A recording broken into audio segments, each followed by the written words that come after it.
What is up, Rad Potential YouTube? Welcome to today's video. If you didn't see the last video, I got the RADX7 fired up on this Fuel Tech base mat, this Fuel Tech FT450.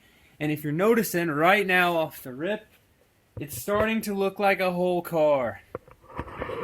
Check this out. We got the hood on, fenders, front valence.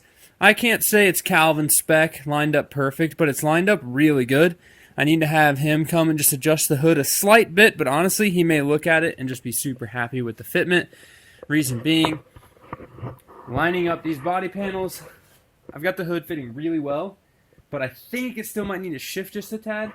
But Calvin's the pro at just like putting some back into it and just like tweaking, especially getting hoods to fit really well. I tried to adjust it a couple times and was just kind of chasing my tail, so he'll have to come and look at that. But fenders are fitting nice, door gaps are fitting nice. I've got to go in and just put, there's a stud on the inside and just kind of get the center of this lined up, put those nuts on. But it's super nice to see this thing looking like a car. So what do I have to do today in this video? Well, finish the car, right, in the goal. But here's what I've been working on aside from doing this. I want to thank my buddy Josh coming over and helped me get this hood on. We got it on without scratching it, which is a win. So here's what I'm working on now. I've got to finish up the plumbing stuff on here. Couple things to finish is fitting these fenders means I've got to put the lower valence piece on, which means I've got to cut the lower valence piece to fit my air filter. So this is where my air filter is going to reside. I'm going to make a little bracket that clamps under this hose clamp to hold this air filter up right here. Just drill a little tab here, a little bitty of a piece of steel with a 90 degree on the end. That'll hook under the hose clamp for the filter, and I'll screw it in right there. Bam, filter mounted. But this filter, as you can see, is going to impede the lower valence piece that holds the fender in place. So coming out here, you just grab it, and I'll show it to you kind of on the car. But I've got this piece right here mocked up. You can tell it's definitely not painted. This is kind of reminiscent of the death trappedness of the car before with all the different colors. But this panel fits up under here, okay, and it holds the bottom of the fender in the right spot, reference to the frame rail. And as you can see, the plane of where this panel is going has been intersected by the filter. So I'm going to cut a big giant rectangle in it so that my filter can live and suck air from below this. Now, if you just have a stock first-gen front end, that filter would stick out of the bottom of your bumper, and albeit some people like the look of filters sticking out of headlights, I personally do not. So my car has the front air dam that will be covering that up. So since your intake is just sucking air, this is no Ram Charger intake on your WS6 Trans Am. This is mainly a negative pressure zone up behind the bumper, but it should have cool air in it.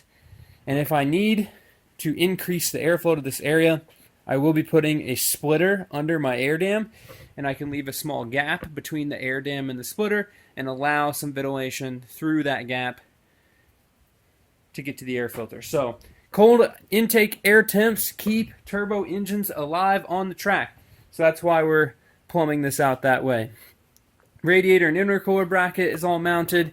You can see fan still clears. We're all good there.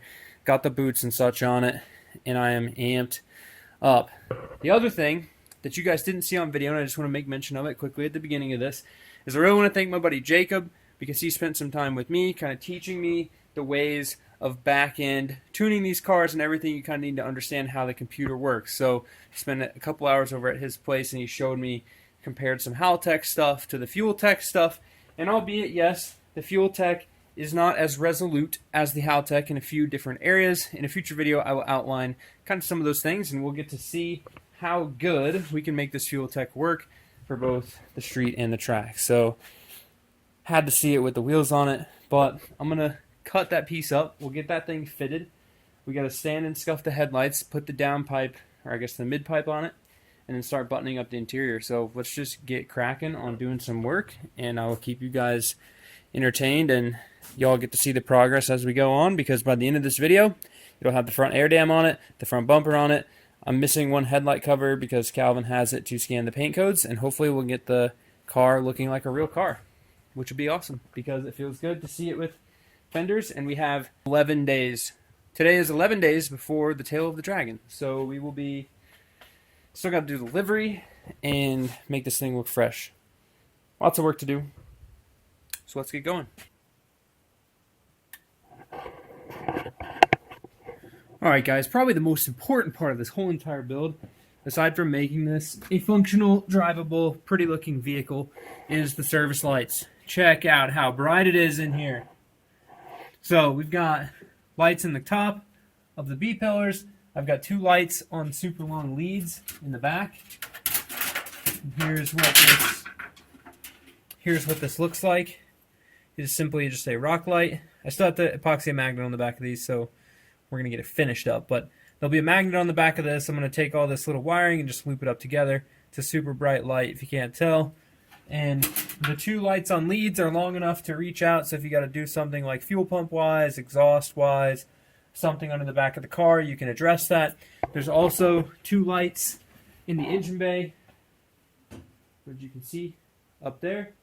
Same premise as the ones in the back, where they have some lead on them so that you can move them around and reach what you want. So what is next, aside from, I guess, the last thing? I don't know if you guys had seen this, but this is the center console all buttoned up.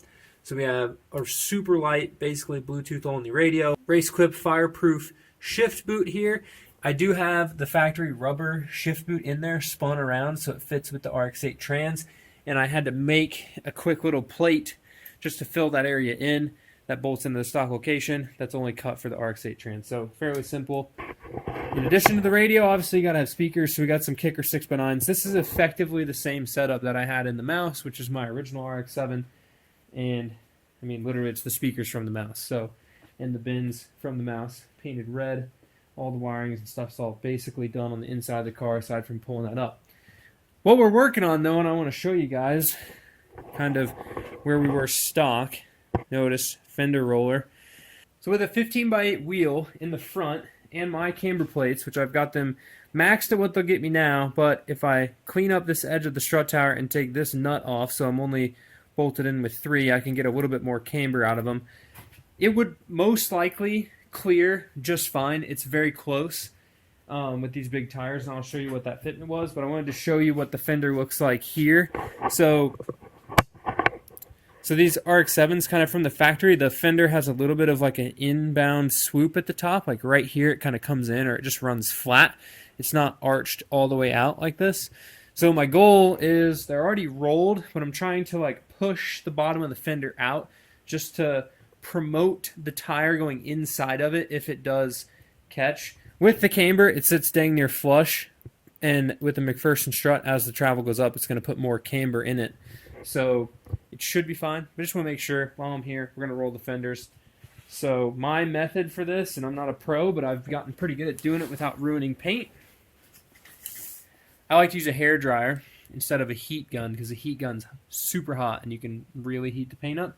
But just warm this up till it has a little bit of warmth in it, and then just go real slow with the fender roller. So, and like I said, I'm not really trying to roll it, so I'm not really, pushing hard on pinching this together. I'm really trying to like push up and out on the bottom only and pull this whole fender out. So flex the whole fender this way. And you can see I've got my lower valence brace pieces in here, and this is where that air filter is going to live.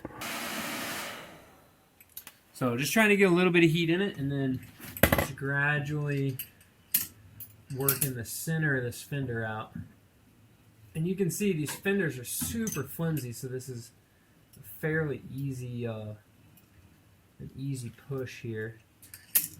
It's almost as if whoever rolled that spot previously had kind of like pinched it a little bit. This one spot just has a, it's got like a, maybe the fender got hit and it creased this and somebody pulled it back out. I don't know, it's just got this weird bump in the center, or they rolled it with a rock in there.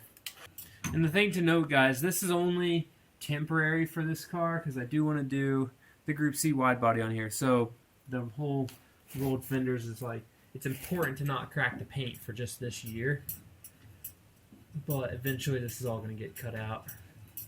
I think I can probably pull it a little more.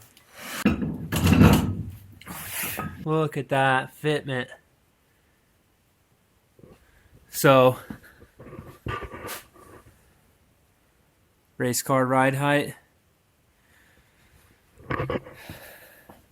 So it should camber in just a little bit more, which will fit, you know, that meat, or it'll catch my fender and rip it apart. But the fender is flexible enough that it'll probably flex out. It's rolled so it shouldn't catch, and I think that'll be all right there.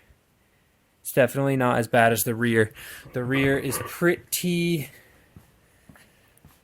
aggressive, which is why it's getting flares, and there's no camber change out back. So now that we've got the fenders rolled and y'all get a sneak peek of the fitment, I'm going to go get the rest of the body panels and get the headlight buckets installed and try to get this front end put back together.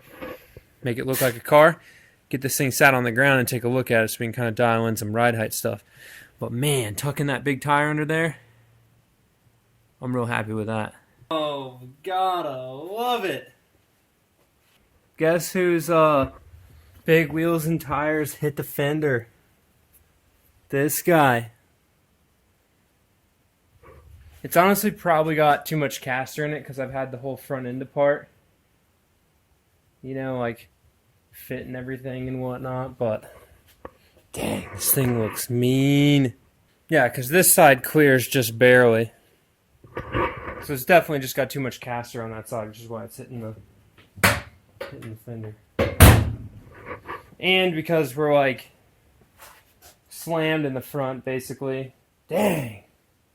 Y'all, this thing looks so good.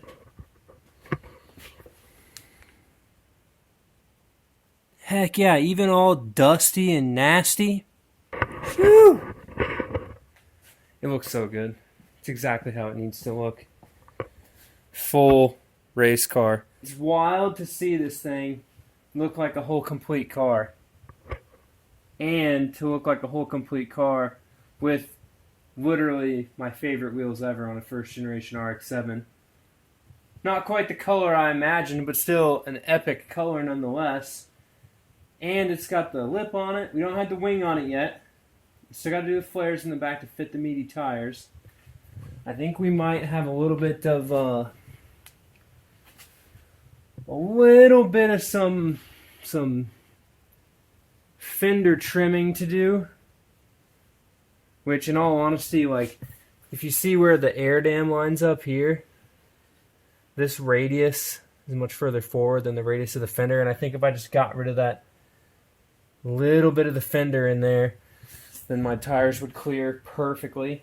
Still need to take it and get a front end alignment, or at least maybe do some tape measure aligning a little bit better, but dang, it looks sick. I wish I could run it at this ride height though, but there's no way I could, like, I could street drive it at that ride height, but on the track it's just gonna eat that fender up bad. So shoo.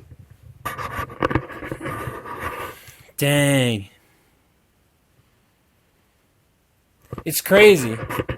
The car feels so much bigger when it's up on jack stands in the air and you're working on it like at 6'4", so I have it maxed out in the stands, but when it's sitting down like this, it feels like a Miata, you know, it feels like a little car, which it is, first gen RX7, but dang. I wish I would be more excited right now, but it's like 1 in the morning, so my mental and physical energy is just drained. But I really wanted to get this thing sat on the ground. I need to see it. Need to see what it's going to look like. Yeah. Yeah, that's some mega stink bug stance, like front end low, back end tall.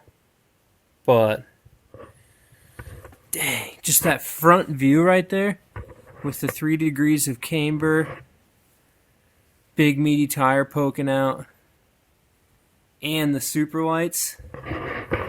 It's just straight up Trans Am 70s IMSA race car, and I love it. I'm gonna be out here all night. I'm not even gonna go edit this video. I'm just gonna look at my car. Holy cow. I love it. It's exactly how I envisioned it.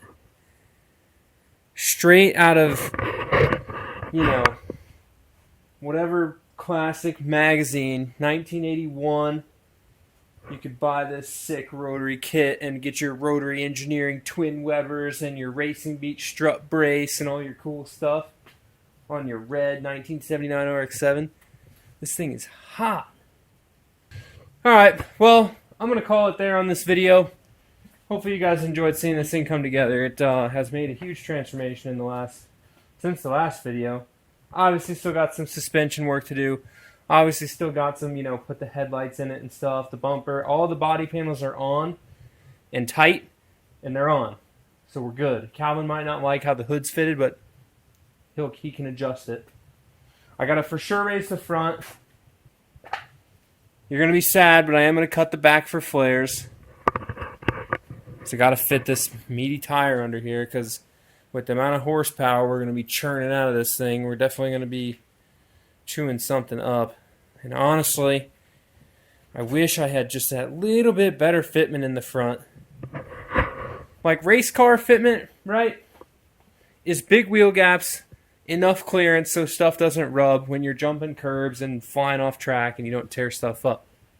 This is like really good, probably street car fitment. And honestly, if this was a 205 instead of a 225, it would fit perfectly in the back and perfectly in the front for the street. But really, even in the back on a 205, you're still going to, like on track, if it's real, you're getting after it, you're probably going to tear that fender up. And really, you're not going to tear the fender up, you're going to tear the tire up. But a 205 in the front would probably honestly fit that a little bit better. But in reality, you think it's going to camber in just a tad as it comes up. And this is rolled super flush in here, so I don't anticipate it catching the tire, but it's going to take some serious work for me to pull this fender back out. And I can dump a little bit more camber in it. But what I may have to do, the Re-Speed subframe has different positions for the lower control arm, so I may just bring the bottom of the wheel in and then dip the camber even more.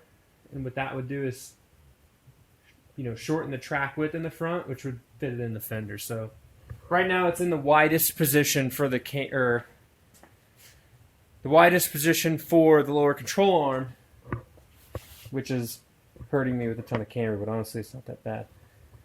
So,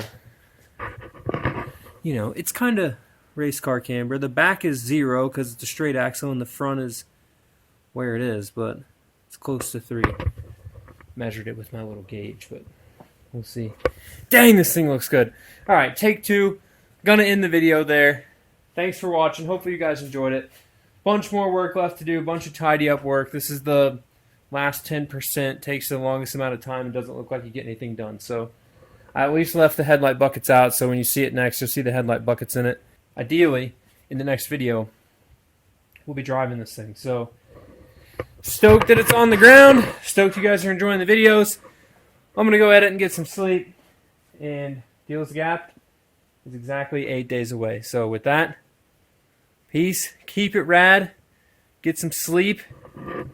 Catch you in the next one. Go subscribe if you want to learn more about rotary engines. I know I've just been building this car the last 4 months, but once we get this thing done, we'll be doing a whole lot more learning. Not only about this chassis, but about engines. So subscribe if you're interested in seeing that. Go check out the other videos on the channel if you want to try to build one of these yourself. If you want to support the channel, go check out the Patreon. Ask questions over there. I make videos to answer them. It's very personal, and the easiest way to get a hold of me is on the Patreon. So with that, guys, Letty, you ready for bed? You've been sleeping the last 3 hours, haven't you? She gave me the slide eye over there. Right, Letty? You want to go inside? Huh? You want to go inside? You tired? You been chasing everybody around? Chasing everybody around? Heavy sigh. Peace, guys.